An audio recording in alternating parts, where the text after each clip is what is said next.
the faculty have their research labs, and students have the opportunity to be research assistants and join these labs to get that hands-on experience, that real-world training in areas like preventing suicide, thinking about how psychologists can promote functioning when it comes to individuals struggling with medical conditions such as childhood cancer, thinking about child development and the roles that psychologists can play in terms of promoting exuberance and positive development, thinking about mindfulness and how that can help family functioning, or even the role of resilience and how we can promote that in kids. So we have psychology faculty who are engaged in really interesting research, and our undergraduates have the opportunity to join the labs.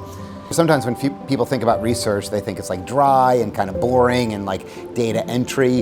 It is anything but. We're looking at development, we're looking at the neurobiological correlates of psychological functioning. The cool thing about the research that we have going on is it's so diverse. It touches on so many different areas of the field of psychology.